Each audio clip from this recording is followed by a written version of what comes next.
for tuning in to Uncommon Women. I'm Shanira. And I'm Jenny Lee.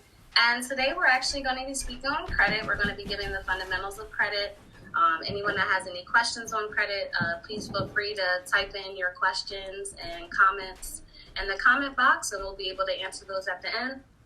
We do have the guest speaker by the name of Michelle Patterson. She's a founder of Credit Lab LLC. She provides credit and financial counseling to individuals and business needing to restore, rebuild, and protect their credit ratings. Michelle also consults business owners on how to build credit and obtain funding. Michelle has been highlighted in and written for numerous publications that feature finance and homeownership.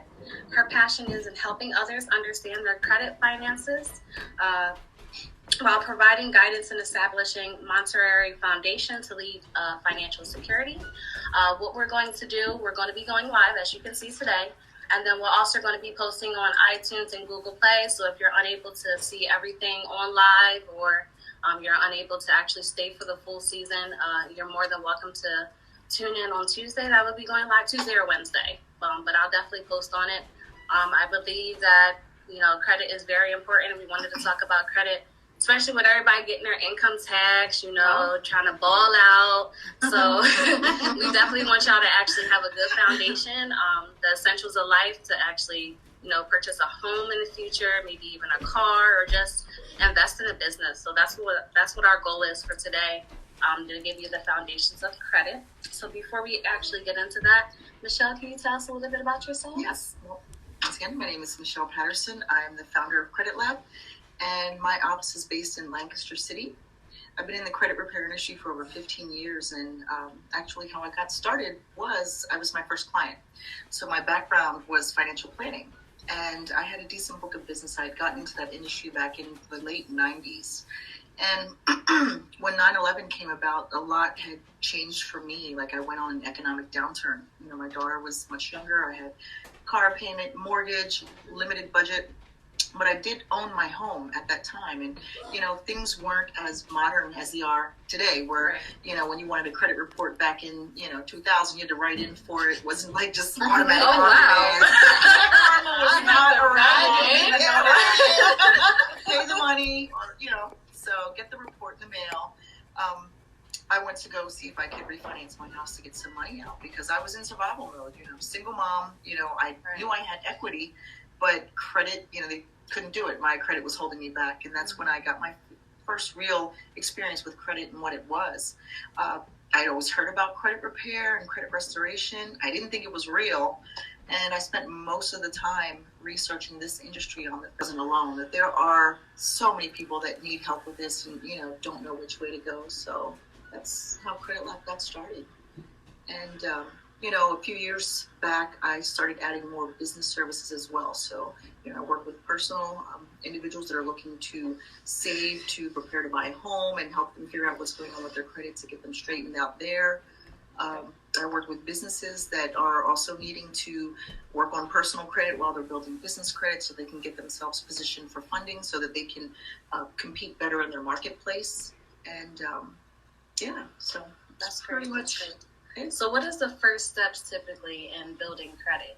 Okay, well, one of the first things that I would recommend for anyone to do is to pull your credit reports. Now, I know that we have different apps and, free apps like Credit Karma and stuff like that, that are fine for monitoring and to look at what's going on from week to week to get the alerts. But you can actually get your free credit reports once a year from each bureau at annualcreditreport.com.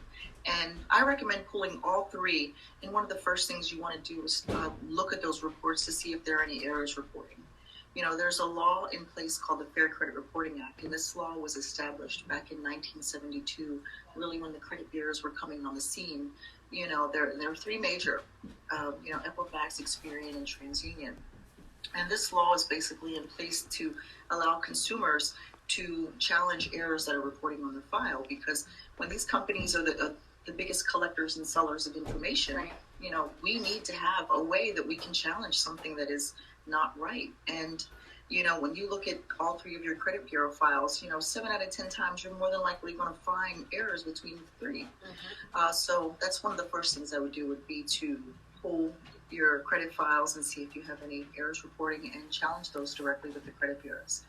Now, I know that many people use Credit Karma and they have a dispute option throughout the app, but I would recommend that you physically send and mail your disputes in, because what you're not realizing when you do dispute an error through the Credit Karma app is that you are giving up some of your consumer rights in the background. You know, credit bureaus are sued all the time with consumer right attorneys because they're not doing their job or not correcting things that should be legally corrected. So you want to make sure that you keep all of your consumer rights intact. So by mail with a stamp. Now, is there a difference between actually mailing in your information and versus calling? Will you get a different result in regards to that by mailing it out or calling them direct? Because I know, like, Credit Karma, they have, like, the phone number. Like, if you would like to dispute it, you can go through them or actually call them directly. Right. Is there a difference between? We still recommend, you could call and make a dispute over the phone, but we recommend mailing them in. Regardless of the process, the credit bureaus still have a 30-day cooling off period that you have to wait for them to do their job. So they legally have 30 days once that dispute lands on their desk. You know, I recommend always mailing disputes in. Yeah. Paper trail, I guess. Exactly. Well, and that's very important, especially when there are accurate errors that are reporting on the file, that you have timestamps that you would need to have all of that in place. That's understandable. Okay, so how did you come into teaching about credit? Well, you know, that kind of just naturally came along with my business from being in the industry and helping so many people and reaching out, you know, different clients that may have worked for other organizations that have like more of an educational program, you know, so always trying to get it out there. Well, I mean, it is important, you know, credit is, you know, we need credit. Credit, I think, to me, is life. Identity. It is. It's definitely a part of your identity. They say that cash is king, credit is queen. I think that you need both, you know. King and queen. So, you know, I just had a situation last week where, you know, as I expressed, I work with many business owners. So connected with a business owner that has $1.1 million of real estate equity, but really bad personal credit. He was trying to get some money. Oh, it's very possible. Credit, I've seen bad credit from $10,000 a year earner to millions. It's just, you know, it's, everyone has it. Lots of people. But, you know, so this person was held back from trying to get some money out of one of his properties to pay off some back taxes. So, you know, I was able to connect him with an alternative lender, but, you know, now I need to help him work on this credit. So you could have all this, and, you know, and that's the same situation that happened to me, that I had this equity in my house, but because my credit worthiness was not there, they didn't want to get you the money. Yeah, so you still need to, you know, prove that you're going to pay back. Everybody wants payback. So speaking on bad credit, what is the difference in correlations about bad credit versus no credit? Okay. And which one is better in regards to having it? Right. Okay. Well, so bad credit, you obviously have negative accounts that are reporting on your file. Right. And no credit would mean that you pretty much have nothing, or you also have no positives reporting. So there's you know, it's kind of a multifaceted process, because I, you know, have clients that have just all negative accounts and they have zero credit score. Yeah. Open account that's been reporting for 6 months on your file. Okay. So if everything is negative, you have bad and no. You know, on the rare occurrence, somebody may be turning 18 that just has no credit file. You know, it's much easier to come out of to rebuild than it is to clean up like bad credit. You know, lots of collections and things like that. Okay. And is it true, like, say that you have a credit card and a lot of people want to, let me just pay off my credit card. Isn't it better to actually pay an installment showing that you can make those payments throughout time versus just paying off the balance? Well, tell me if I'm wrong. So there's multiple schools of thought on that. Okay. You know, so when, you know, the FICO credit scoring system has 5 factors. So we've got 35% is your payment history, so you always want to make sure that you're paying on time. 30% of your score is credit utilization and how you manage those credit cards. So that's almost 1/3 of the credit score. So what I recommend with any of my clients, that we do want to keep things active because they are rebuilding, but we also want to keep the balances low. So I really try and get my clients to stay within 10% utilization. Now I know that different apps and things like that will say don't go above 30, and you don't want to go above that's 30. What they say. Mm-hmm. Yeah, because you're starting to get into what's a trigger zone. Mm-hmm. And if you start maxing out your cards really high, goes down with that as well, right? Oh, most definitely, most definitely. But you're also in a trigger zone with the creditors and the lenders, because if they see that you're not managing your credit well, it is at their discretion to lower increase your interest rate, or lower your credit lines, or close you altogether. So you want to keep everything balanced. And when it comes to credit score optimization, so when you're going to get a car loan or a mortgage, they're using FICO scores. So they're not using the Vantage scoring model that you have on Credit Karma. And that's where a lot of people are surprised when they actually go to get a loan somewhere that, Credit Karma is saying one thing, and then they see that their FICO scores are 50 and 60 points less. The banks do not use Vantage. So, FICO has its own 5 factors, and, I really try and help people build themselves up and strengthen in each one of those areas. Wow. That's good. And what is your input on bankruptcy for people that have bad credit, they're in debt, can't get themselves out of the hole? Every situation is different. I have had some clients that, that I've recommended to bankruptcy attorneys to really make that determination if it was a good fit for them. But, there are situations where someone may have had medical issues that, the bills have it's just you'll never get to pay them, hundreds of thousands of dollars of medical bills. And then with that, having to run up the credit cards and have the debt, it's overwhelming. And sometimes people need that relief, and with bankruptcy, there are 2 types. So, so there's Chapter 7, and then there's Chapter 13. Now, there's another one that's for businesses, But 7 is basically having that debt discharged. So they will, you'd meet with your attorney, they would look at your finances, credit reports, and see what's going on to see if you would qualify for that program, to say, okay, we can put you in a program, we can discharge this and get this wiped clean so that you can start fresh. 13 would be more of a structured repayment plan that lasts 3 to 5 years. And usually what happens, if there was $100,000 of debt, and in that 3 to 5 years, the person was able to pay back a certain amount. Oftentimes, at the end of that time frame of those payments, the remaining debt is discharged, but you would have to go through those monthly payments. Everyone's situation is different, right? So I'm not an attorney, but bankruptcy has helped many, and it's information that we'll report on their credit file for 10 years. But a person, even after filing bankruptcy, Chapter 7, they can build themselves back up with their credit fairly quick. And most lenders will require them to wait 2 years before they can get a mortgage again. Oh, okay. So say someone goes bankruptcy and then they build up their credit and has excellent credit, it's still going to show on the record that they went bankruptcy? Do they get faulted for that? Or they will get dinged, and it will still have an effect on their credit score.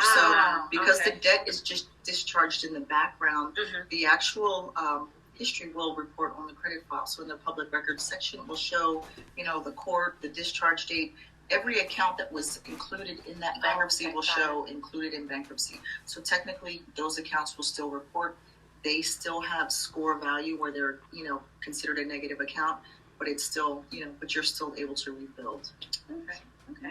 And how do you feel about consolidating debt?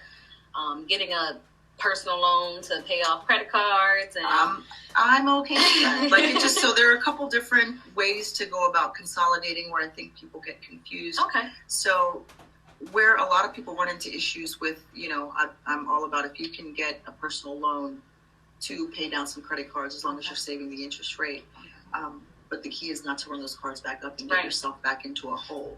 And then there's a whole other side of that where there are, you see it online all the time, consolidated debt. And the unfortunate part about some of these debt consolidation companies, what they do is, you're overwhelmed with your credit cards. They say, oh, hey, we can help you make this one low monthly payment and disperse that to your creditors. But what happens along the way is that they tell you to stop paying those accounts, so your credit gets trashed. Oh, wow. And then they work on, you're sending them trying money to build each it month. up.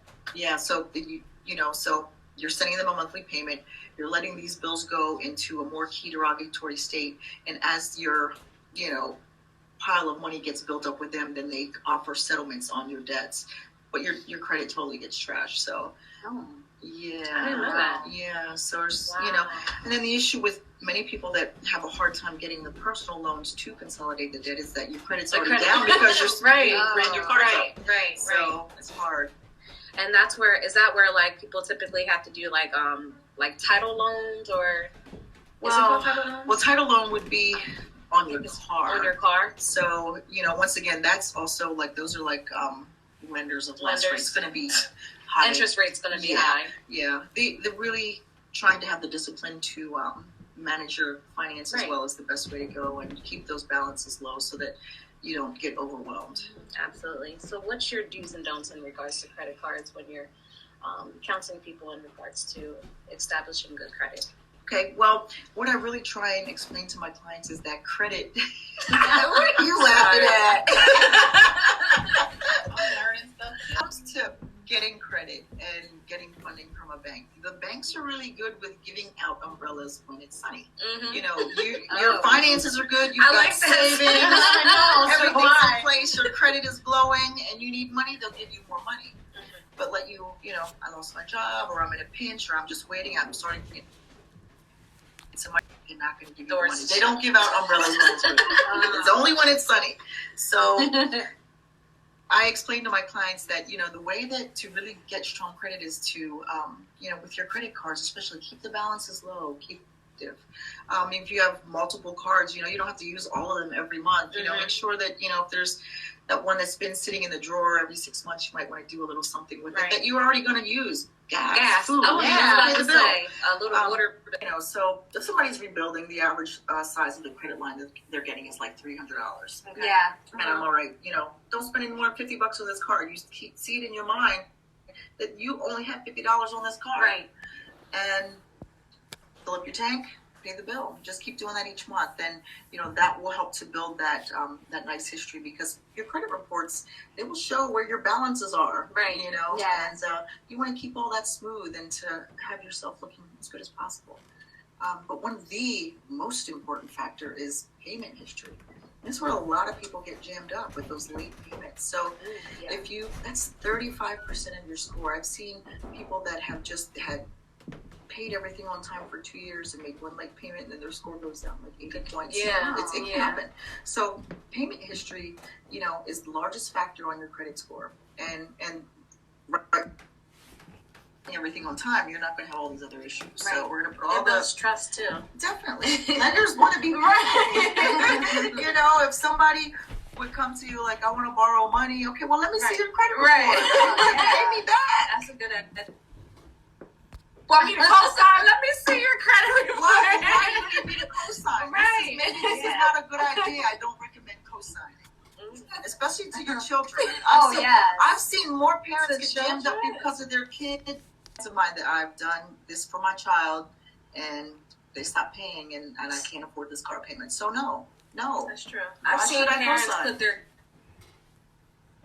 Yeah. stuff as well before they turn 18. So well, how does that work? If you want to control the credit, like if you want to add your son on as an authorized user as he's coming to age, does that but still establish the credit for them before they're 18? Okay. Because I thought they took that credit away at 18 and you add them to a credit card. It will. Right before, I would start around 17. Oh, okay. Just keep them there. Yeah, and just build. And but don't give them a card until they absolutely. Make sure that Right, they're because responsible enough.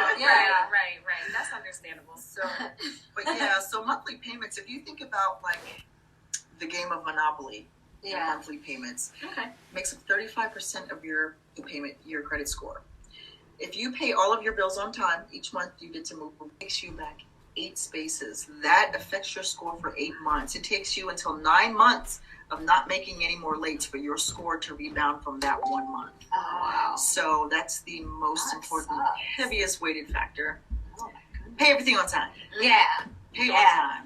Wow. And they're I have to keep it real. Like, there have been times in my life where I've had to pay something a week late, but pay everything is at least reporting on your credit file all the time. All the time, right? And Comcast can wait a week. They're not on your credit report, but your car payments, your credit cards, all of those things are there. So those are the ones that you don't want to flex with. Oh no. Your cable can be a week late. You might get a little late charge, but it's not going on your credit file. Your electric bill, The only time that they're going to report on your file is if you don't pay them. It's going to be on there as a collection. Right. Collection. Unless you do like self-reporting programs where you're able to now start adding. I'm sorry. Yeah. So it would be like there are different credit boosting programs that you can contact your lenders and the utility companies and have them report that on your credit file. Okay. So I don't really do much of that, but they're out there. Why would you want to? Well, because it helps people. It helps people. So but that's a lot of time. Like, the call boosters, and I don't know. What is it, like 2 or 3 points, give or take? Or does it make an extreme? No, it doesn't. That's what I'm saying. No, you want to have a decent mix of, credit cards and installment loans.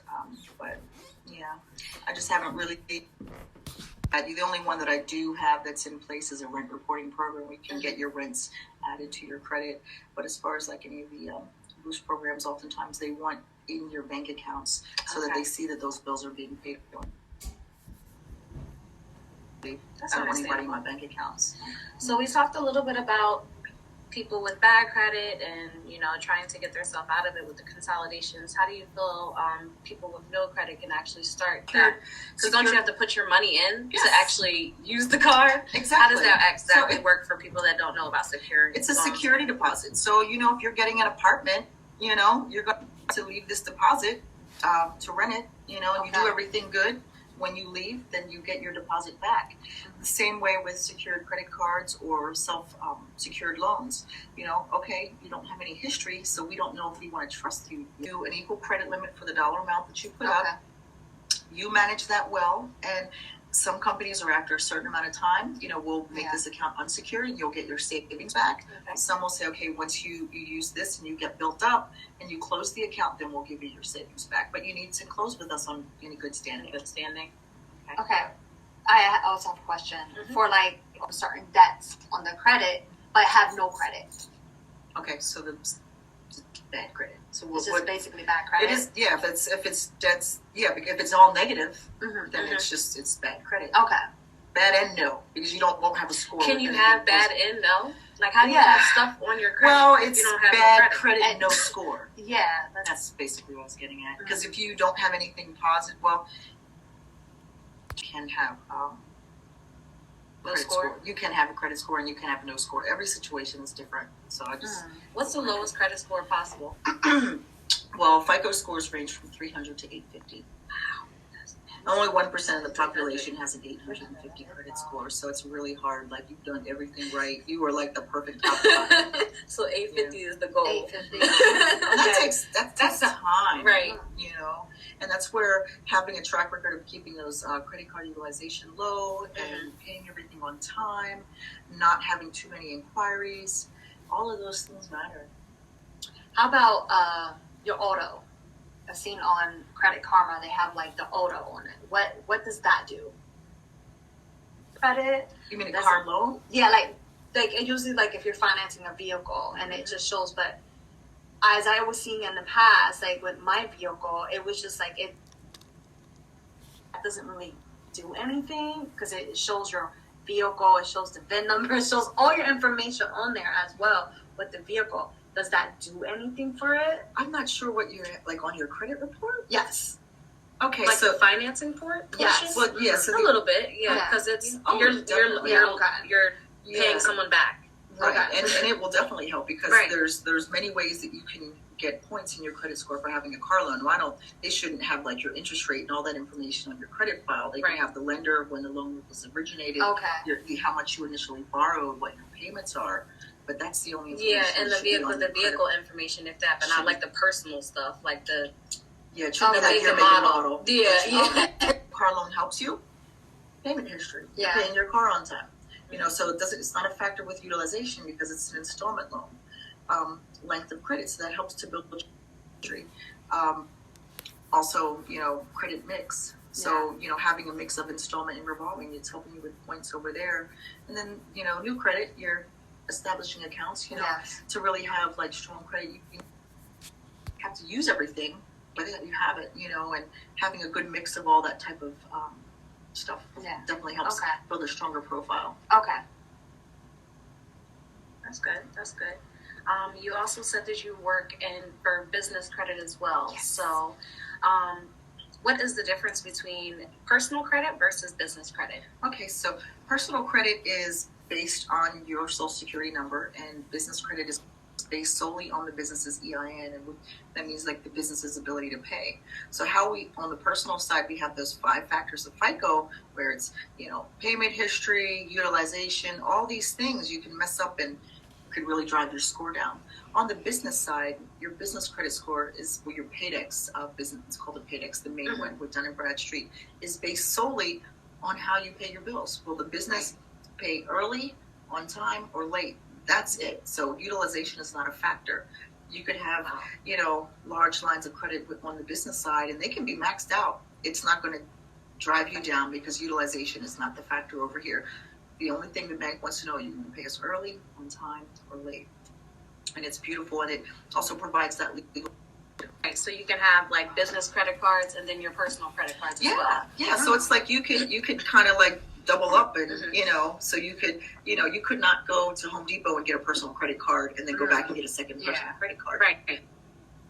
Have a Home Depot on the personal end, but then you could also have a Home Depot on the business end. So it really helps to.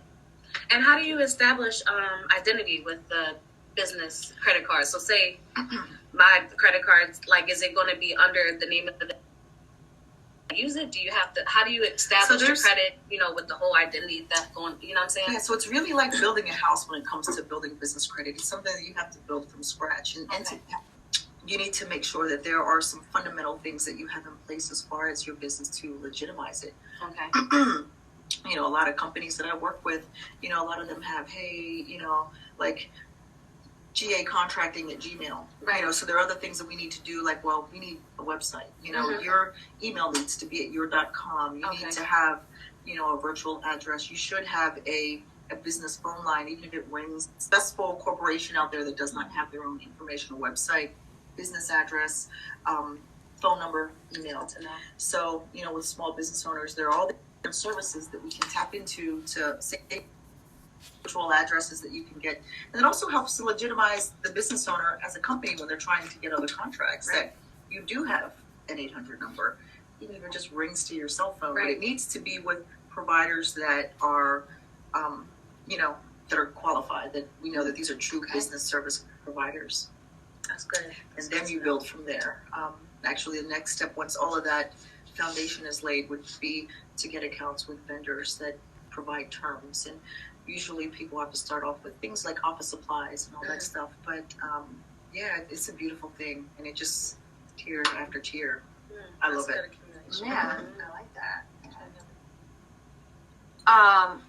Okay, can you explain why? Why 3 credit bureaus?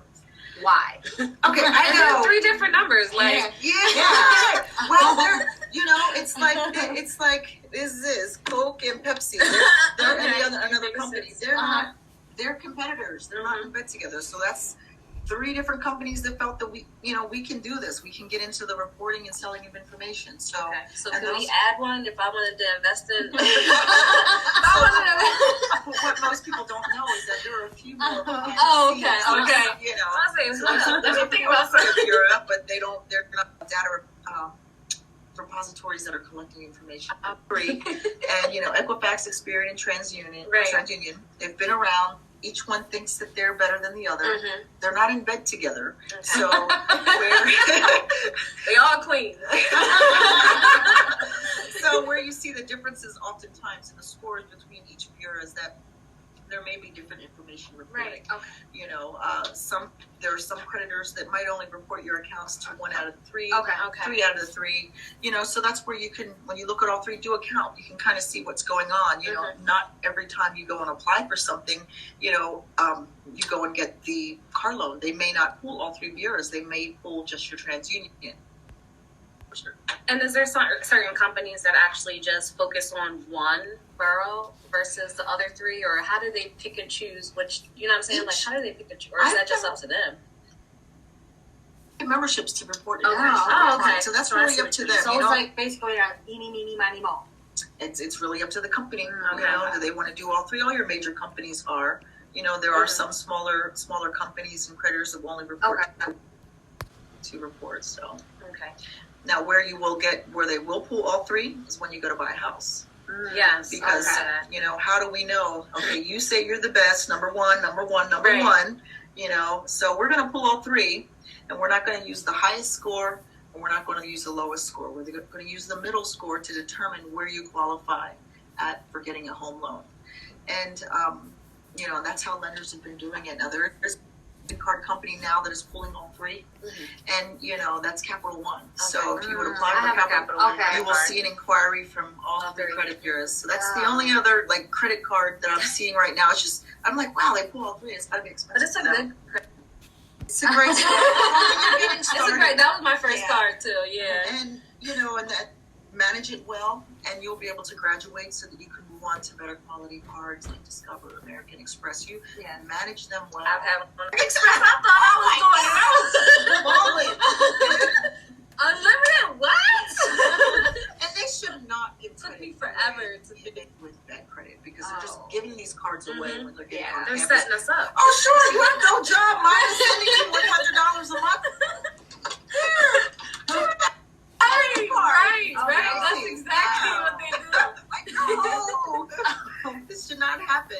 So, but yeah, this manage it well, and you'll be able to graduate onto the other cards where you can start getting like cash back and points. Okay, and all those. That's the sweet spot Cashback of getting into the sweet. things. Yeah, it is. It is. Cashback, definitely. But they always have their promotions. Yes. You get a new car. Oh, if you spend $2,500 in 6 months, you get $300 cashback or something like that. And I'm just like, don't do that. No. Just get anywhere from 1 to 5% each month. Regardless, you know, I have a friend of mine that she uses her Discover for everything, all of her groceries, all of her gas, everything, and then still pays it. Her credit line is really large, so she's not going over that limit. But she had budgeted to pay from her checking account. So I'm just going to pay with the card and then just pay it off. Okay. And the amount that she uses her points for travel, she just it's cash back. She's travel, getting for travel's good. Whatever. I mean, it's amazing. You know, but as you get better and you improve, that those things will be available to you. And, you know, a lot of lenders and banks will look at how you've managed your other accounts. So as your credit limits grow and you manage that well and it's time for you to apply for something else, they're going to look to see what, and, you know, they will often match it, you know, if you manage it well. So, and you want to keep them low and good. And don't be afraid for existing accounts that you have every 6 months, you're paying on time, you're keeping it low, to call and ask for credit increases because I do. You I do. I know this now. I'm going to be calling them every 6 months. I'm like, sure, because you want larger lines. I can look at somebody. I could look at if somebody can tell me what their credit limits are, and I can tell them, you know, what's going on with their credit scores, because your lines tell about where the credit is. You have really good credit, large lines. Work your way up. You know, people are trying to rebuild their trust. Right. So it's okay to have to start off with a $200 secured card. Many of my clients have to do that all the time, and you know, but we have to I had started that was with Capital One, and I remember that I had like a $300 limit card when I still have that same card. It has turned into like almost a $10,000 card. So it's all good. Bill. Right, that's good. Now, people that have issues with using their credit card abusively, it's better to actually tear up the credit card versus closing the account. And why is that? Well, because you don't want to close the accounts, because I mean, that's having open accounts is helping you. Having credit cards is putting you in that 30% utilization room, and and it's part of your history. You can cut your history that way. That's what it your is. Accounts, yeah. But at the end of the day, we all really need to work on discipline. Oh yes, because it's just like, who's the adult here? Right. Your credit reports are your adult report cards. I've had so many people that come to me and I'm afraid I don't want to get a credit card because I've been there. I remember when I first got my credit hot card. fingers. Victoria's Secret everything. So, but it's we need to get to the point where we need to grow up and and that's why I always kind of explain to my clients, okay, you have this credit limit, but let's 10% of that is that's all you have. If you have that $300 card, or, you only have $30 to $50 to spend on that each month, and get in the habit of that, and pat yourself on the back to be like, hey, I have it, but I don't need to use it all. Right. Oh yeah. So. Obedience, definitely. But we need to grow up and take control. It's not something that should control us. And yes, things happen. And there are times where even I've had to use more on a card that I wanted. And it happens. But just know that if you're going over that limit, your score is going to be directly like a seesaw. So you're using more, your score is going to be less. You get down, you're going to get your scores back up. So they do rebound, once the balance is correct. Okay. That's good to know. Also, interest rates. Mm-hmm.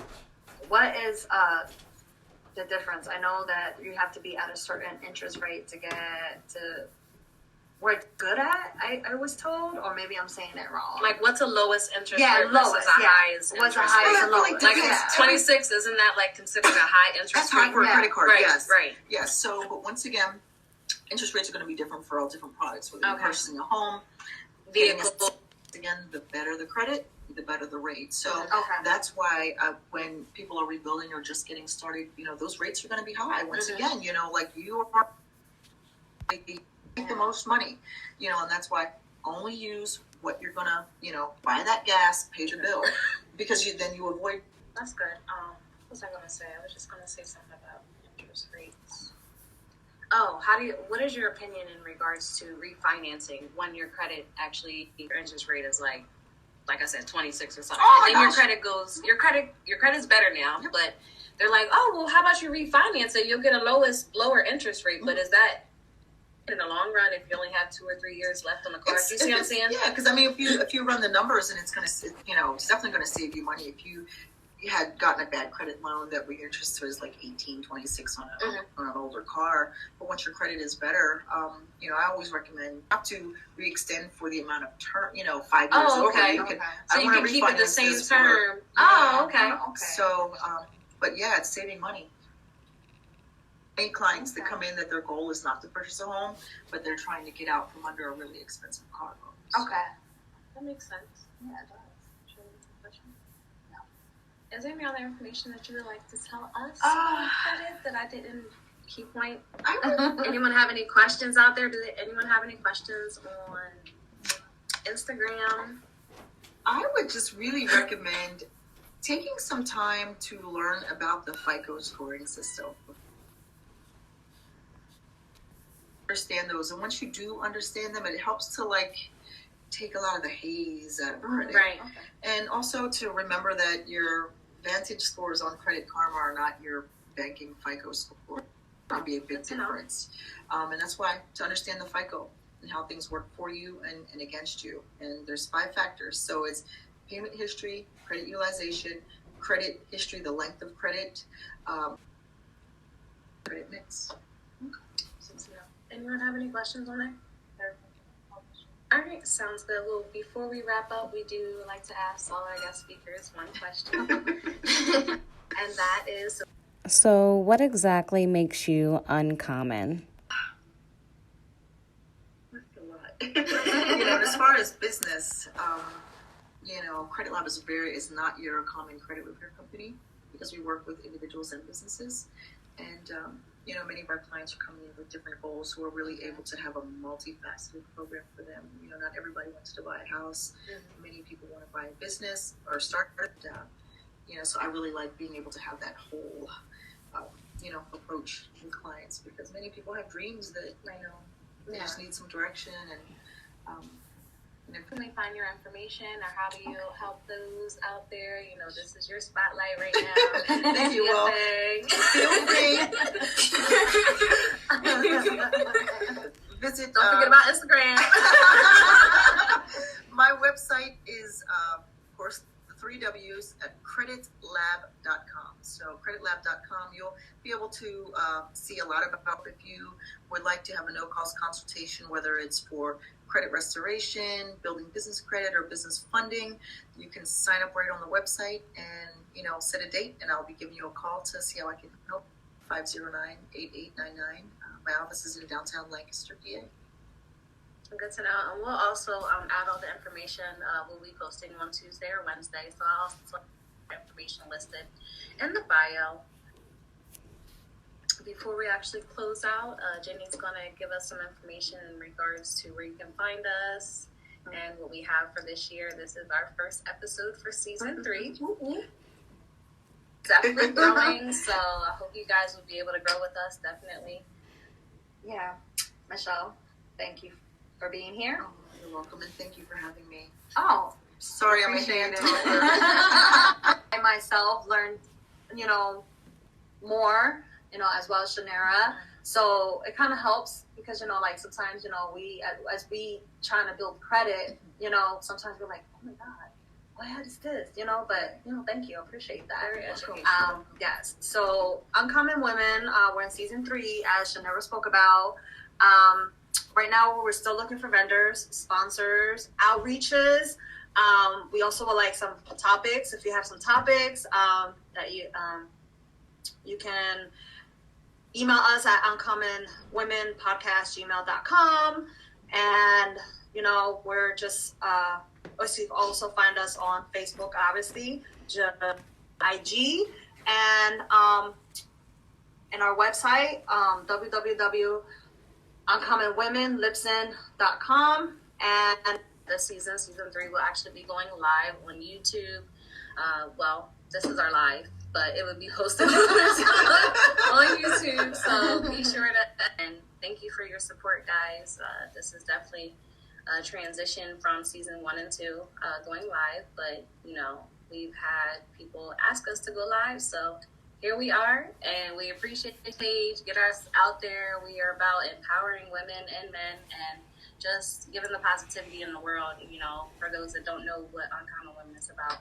But thank you guys again for tuning in, and just remember, stay uncommon.